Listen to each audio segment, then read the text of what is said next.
Happy New Year, everyone. Happy 2025. It's a new year, but it's not a new year as it comes to Wall Street actually understanding what the hell Tesla is working on, specifically around humanoid robots. In this video, Larry Goldberg, who's a contributor on this channel, has done an amazing deep dive in the implications of the humanoid robot and what it means from a long-term perspective, specifically around the business use case. I don't want this video to be any investment or financial advice, but there is a fundamental misunderstanding as it pertains to what Tesla's working on from an AI and robotics perspective and what Wall Street thinks they're trying to do with the humanoid robot. Now, you'll hear the name Gary being referenced multiple times on this video. Gary is Gary Black. He's a friend of the channel. He covers Tesla closely. What Gary does really well is really bring forward how Wall Street thinks about the Tesla story. But in this video, Larry's going to aim to highlight how big of a gulf, how big of a sort of misunderstanding there is as it pertains to what Wall Street thinks of Tesla and humanoid robots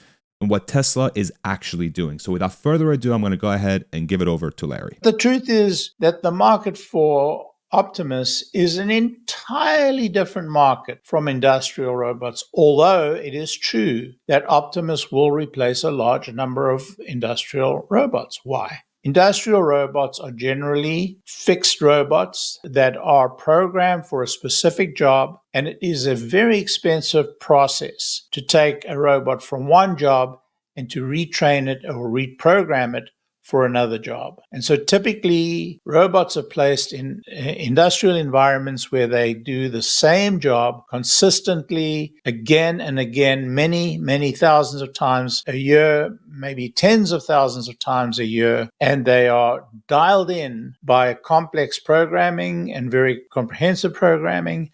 And once they're dialed in, they just repeat that process again and again. The whole point of a humanoid robot is to be able to replace human beings in the industrial and the residential and the commercial and every possible environment where humans can do a job. And so they are very flexible. They can be moved from one job to another very inexpensively. And there's a whole lot of reasons why a humanoid bot has a completely different set of use cases from an industrial bot. And that's largely because the humanoid bot is engineered to represent and to be like a human being and fit into the functions and the capabilities of a human being. To start with, we look at the very basic principle of pricing. We see that there's almost a 60% differential between the cost of an Optimus and an industrial bot. So $593,000 into $41 billion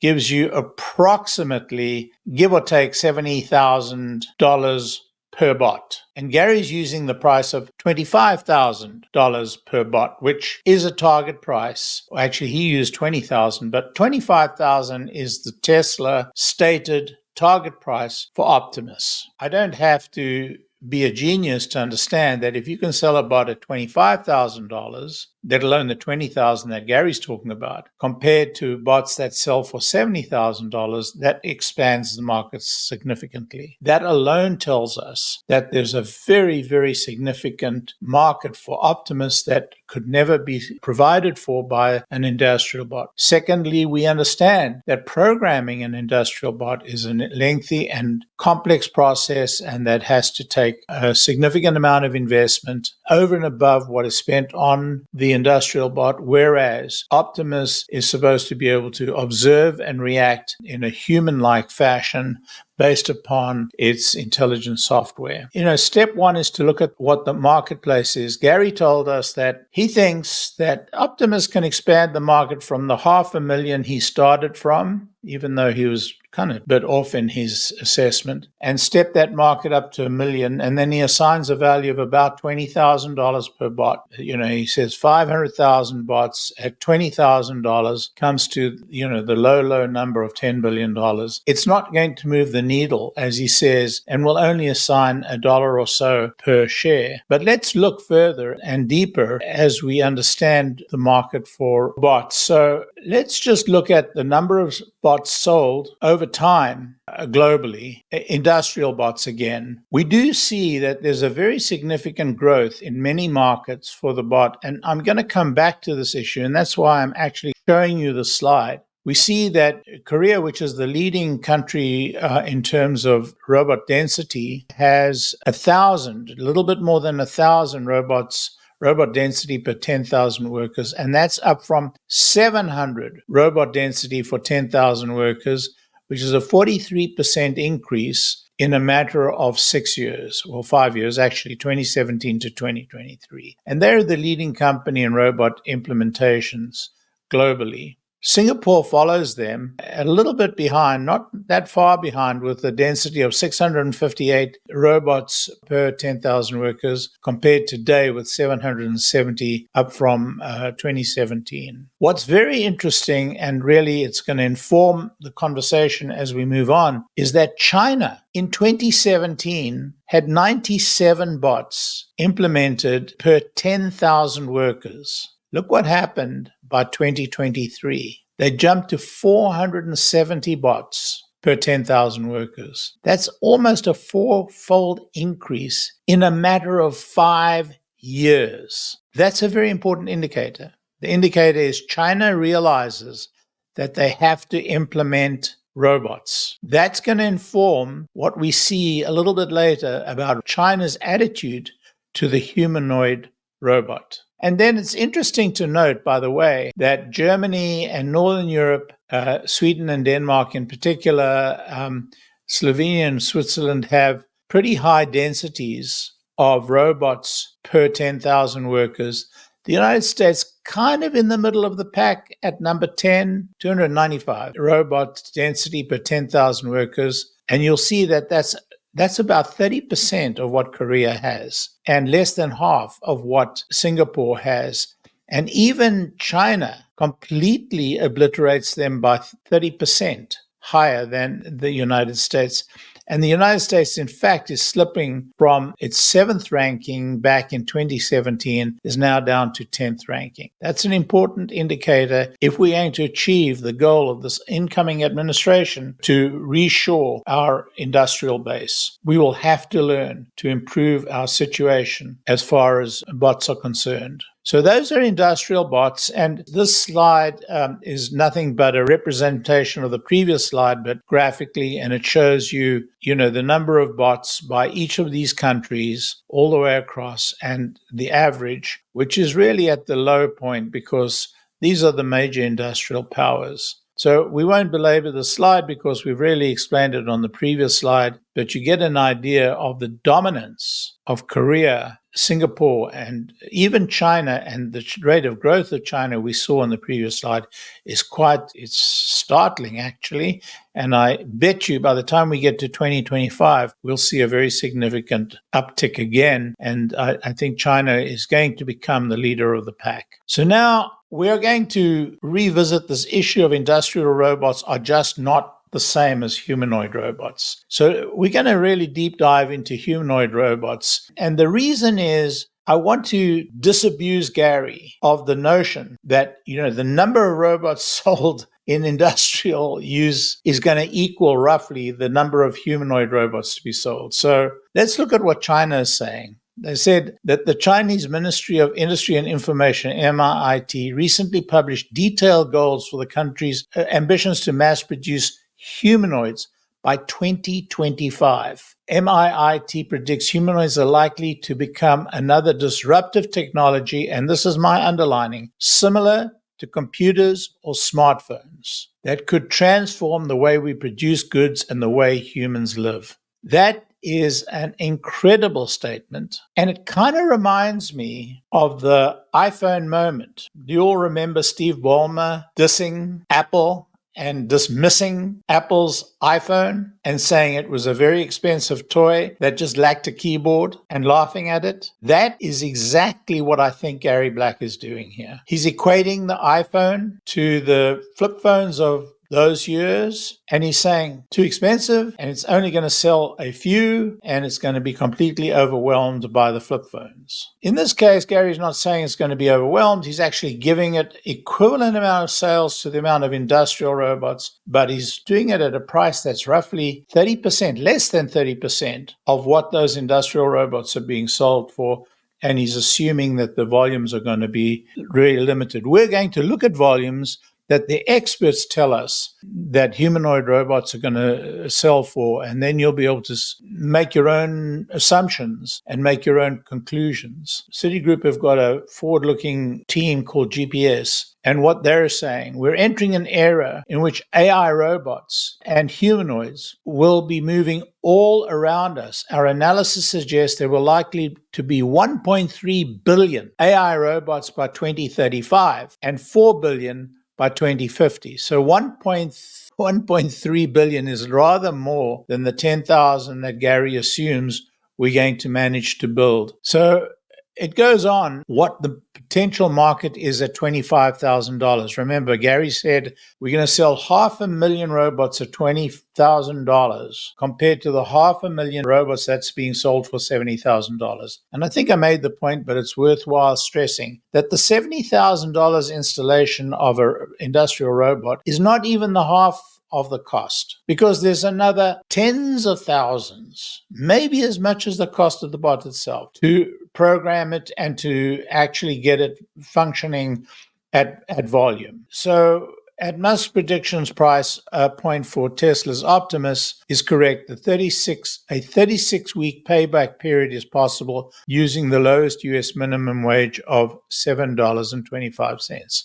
I'm going to revisit those numbers because I don't think their numbers are quite right. I'm going to show you that a bot is going to save a very, very considerable amount of money against normal wages in an industrial environment. An enormous savings, and the impact is very considerable in terms of many, many industrial use cases, many, many commercial use cases, and even many domestic use cases. So it goes on to talk about minimum wages and other wages. This is just an excerpt from the study, and I wanted to show it to you to show you that my numbers are aligned with the experts' numbers and the numbers I've seen other Tesla analysts, retail analysts produce. And that's why I'm kind of disappointed that Gary would do such a throwaway in terms of his assessment of the potential for the Tesla bot. So in summary, it says by 2050, we are looking at a 7 trillion, with a T, market for humanoids. 7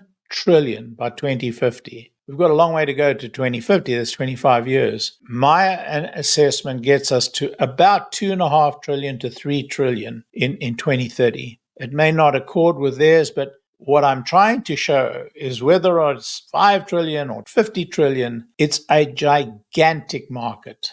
It's a gigantic market that completely eclipses the market for almost any other thing in the world today, any other manufactured good in the world today. Really, that's what we're looking at in terms of possibility and probability. So I've done my own numbers, and I'm going to walk you through them just to give you a sense of where I think it is, and I've been incredibly cautious. And I'm looking at using the humanoid bot in the industrial environment. And I've looked at the kind of pay scales in industry today. And by the way, this does not include the potential for the bot in domestic environments or commercial environments. I'm looking purely at industrial environments. And so if you look at the National Employment Report, you can divide the entire labor force into percentiles. And I'm looking at the bottom 10 percentile in terms of the workers' rate, and that would be unskilled labor, the entry-level laborer. Then I've got something which I call the mean, and that's where the mean employment, and it's where the large majority of our workers congregate around. The 75th percentile are people getting right up there in terms of earning power, and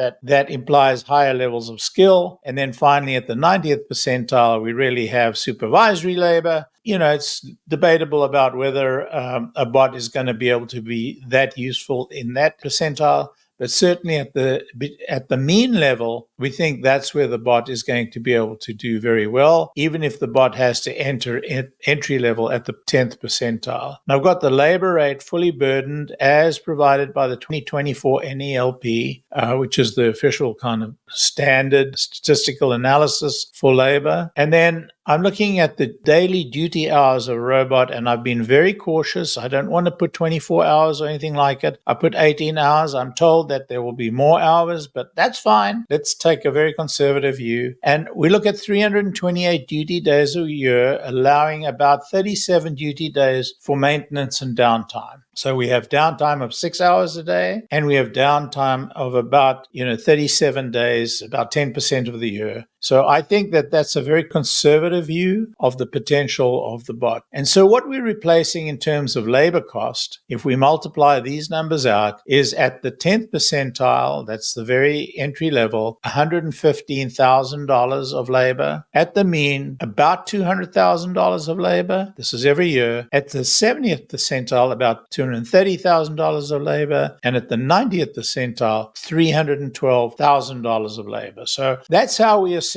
the potential of the bot to save us money. Now let's look at what the bot is going to cost us by way of money. And so here we look at the annual maintenance costs, and I've just taken an arbitrary number of $6,000 based upon my readings. We look at the annual training work, the 24/7 supervision. I say we're going to need one supervisor for every 6 bots. A lot of people push back at that number.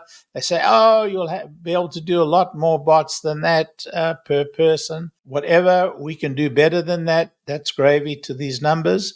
But I think a 1-to-6 ratio, certainly in the early years, is probably reasonable. And I've actually tested that with some robotics manufacturers and very aligned with what I'm being told. And so that providing supervisory capability, as well as training support, as well as technical support, and so on and so forth. And then we get to the annual cost of charging, which is a relatively nominal amount. We get a total operating bot cost of, no matter which percentile we're running at, about $75,000 a year before we have to pay for a penny for the bot, actually to buy the bot. So that's our operating cost structure. And you can disagree with these numbers. I feel very happy to be tutored about these numbers or educated. But then we get to the actual savings. So really what we've got is potential cost replacement. We've got our actual costs. And now the net of that, those two numbers are this number here, the annual savings. And we see at the 10th percentile is 41,000, rises to 238,000 by the 98th percentile. But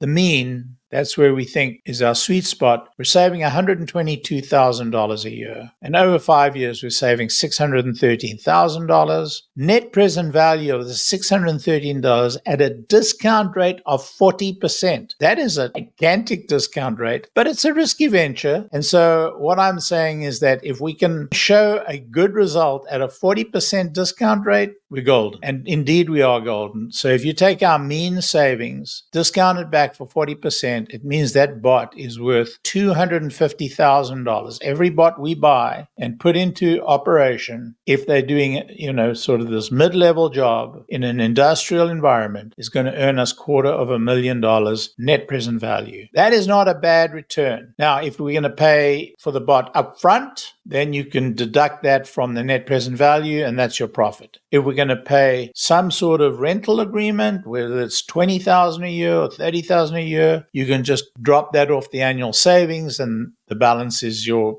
profit, and you can discount that.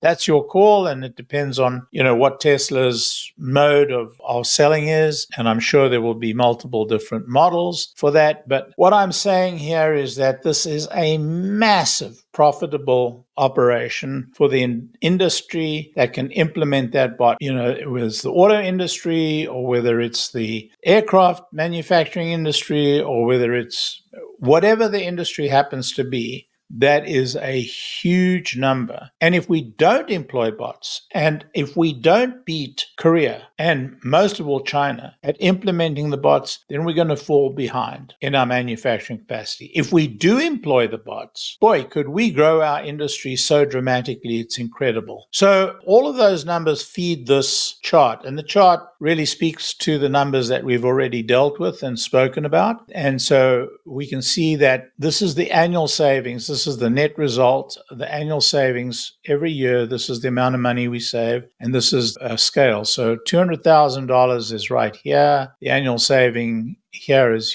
it's down at that. We see we're climbing up, and each of these are like the different percentiles of employment. So you can see here that we are definitely at the 10th percentile. We're earning a raw amount of $206,000 a year or $200,000 a year. Our net present value for 5 years discounted that cash flow is $83,000. So if the bot's going to cost us, this number of $25,000, right up front, we're going to make $60,000 for every bot we buy. At the mean, that is to say, at the sort of median level of complexity, we can make $249,000 profit on every bot, and after our cost of, if it's $25,000, that would be $220,000. But it also gives you an idea of the value of the bot and the value that Tesla could charge on a recurring basis for that bot. And so this is the raw number, $613,000 saving over 5 years. This is the net present value of that saving, discounted at this 40%. And of course, this number here is the actual labor cost we're replacing, and this is the annual savings. And the difference between these two is the cost of operation of the bot. So there you go.